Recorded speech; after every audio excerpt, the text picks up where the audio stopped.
Welcome back inside the Bigfoot Beverages Studios here on the Jerry's Home Improvement Game Day Show. Ryan Milano joined with a guest on the Oregon Man Clinic's hotline. It's our weekly Duck recruiting segment with Max Torres of Ducks Digest. Max, thanks for taking the time away on this holiday week to talk some Oregon Ducks football. You got it, Ryan. Not a problem, man. There's always plenty going on the trail, and I'm always happy to hop on and chop it up with you a little bit. So some of the biggest news that came out of the Oregon recruiting scene this week was with Dante Moore and how he sort of reaffirmed his commitment to Oregon over the last week. Can you talk about that? And then can you also talk about how Dante's experience and his recruitment with Oregon has gone so far? Sure, yeah. So Dante Moore is obviously the headliner, really, in Oregon's 2023 recruiting class. Got just about every distinction you could look for in a recruit, 5-star billing.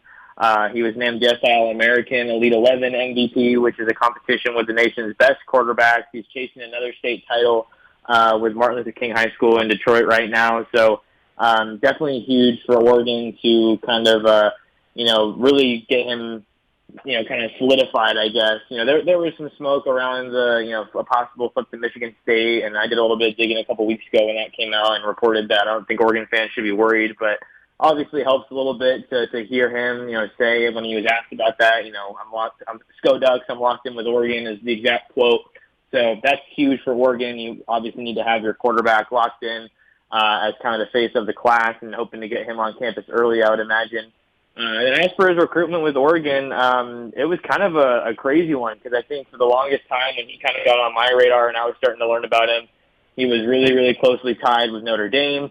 It looked like they were, the favorites to land him, and then Michigan came on strong a little bit as well in that one. So the in-state schools obviously got to put up a fight. I think LSU and Texas A&M were some other schools there. So he had just about everybody coming after him. But once Jaden Rashada made his initial commitment to Miami and Nico Iamaleava was off the board to Tennessee, I think he really emerged as Oregon's primary option, and they got him on campus multiple times for visits before he committed, and before long they ended up winning out, and they were the hat that he put on his commitment day. The Ducks trying to lock down their quarterback position of the future with Dante Moore. They're also trying to lock down one of his big-time pass catchers in Jurrion Dickey. He's a top 15 player in the nation, one of the best wide receivers in this 2023 class. What have you heard about Jurrion Dickey? You got to talk with him earlier this week, and what's going on with him and his commitment to Oregon? Yeah, so he's still solid with Oregon. After I spoke with him this week at Menlo Atherton, so always love when I'm able to come home, back to the Bay Area, and then make it up to see Jurrion. Got to talk to Jerry Mixon last time I was back home, so always trying to be out on the trail. But things are going well with Jurrion. He spoke super highly of his relationship with Junior Adams, who's another Bay Area guy. He's liking what he's seeing with that Oregon offense, and Troy Franklin, obviously, both of those guys are from East Palo Alto, so he's excited to get to Oregon and really show the country and college football that, kind of just put on for a city, for East Palo Alto. And it's definitely exciting seeing that Oregon's passing offense has been so electric this season. He's going to be playing some basketball at Menlo Atherton. So I think that kind of looks like it answers the question about early enrolling not looking super likely, at least in the winter time frame. So I have to go back and listen to some more of the interview, but that's kind of one of the updates that I have as far as Jurrion goes there. He messed up his meniscus, I think it was. He only played 4 games in his senior season, and I think the stats he said were 20 catches for 500 yards and 7 touchdowns. So, he's still an electric playmaker, and I know he's going to remain a top priority for Oregon until he signs that dotted line. Can you talk to me a little bit about why a recruit would early enroll versus why he wouldn't, and the decision-making that goes into that? Sure. Yeah, I think it's a little different for everybody, right? Colleges want to do everything they can to get their top recruits on campus early, get them in the playbook, get them acclimated to the college life. We saw that happen last year when Dan Lanning got a lot of those 22 guys on campus early. So I think part of it, goes along with, you want to get on the field early. We want to get you up here, and we want you to kind of get an early edge on anyone else in the class that maybe doesn't want to early enroll. I don't think it's, like they're guilt tripping or anything. I think it's just, that's kind of the reality of the way it goes is that, you want to get some snaps right away, and you can definitely help yourself by getting out here earlier and getting more comfortable in the system and everything. And then as far as maybe not enrolling early, I think a lot of that just comes down to, hey, high school only comes around once, and you want to make the most of that experience. And a lot of these guys that Oregon recruits, they do multiple sports. Look at Dalen Austin, for example. He's not committed, but he's a track guy. Roger Pleasant, another guy who's a track guy. Those are two DBs that have been on campus recently. Neither of those guys are enrolling early because track means so much to them. So I guess that's kind of a little bit of the trade-off that you get when you recruit these multi-sport athletes. But that's kind of what I've been able to gather from talking to guys and learning about the various advantages that come with getting to your school of choice early. Max Torres of Ducks Digest joining us on the Oregon Man Clicks hotline here on the Jerry's Home Improvement Game Day Show. And Max, when we talk about those two five-stars and Moore and Dickey, they headline this 2023 class. Who are some other guys from this 2023 class that we really haven't had an opportunity to talk that much about through the course of the season that you want to highlight as we approach the end of the year?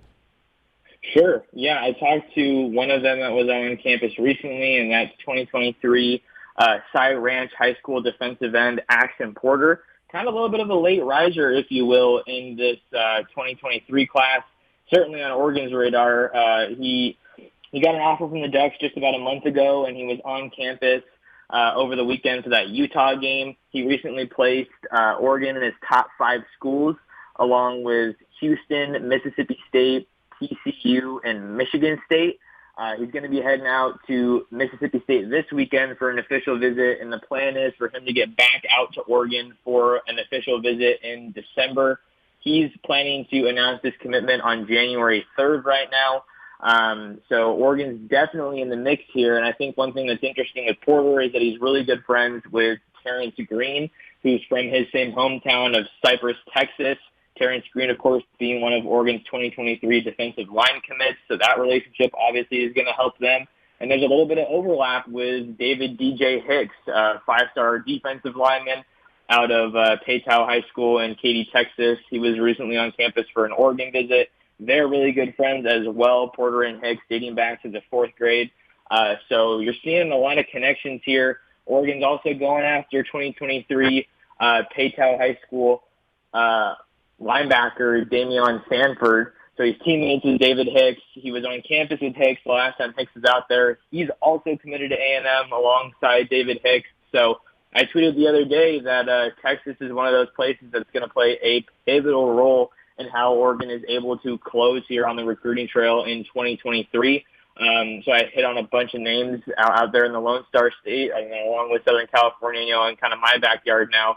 Bunch of guys over there too. So Texas is certainly a big state that you're going to have to keep an eye on. And I think that those are some of the biggest names that we're tracking as we head to the early signing period next month and kind of what lies ahead for Oregon in 23.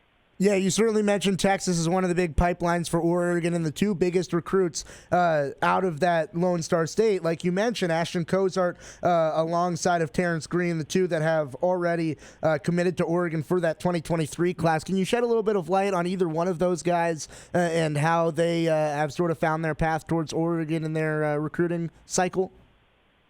I'm sorry, you're saying Terrence Green and who else? And Ashton Cozart. Those are the two that are listed as the 4-star recruits out of Texas. If you have any updates on them, do you?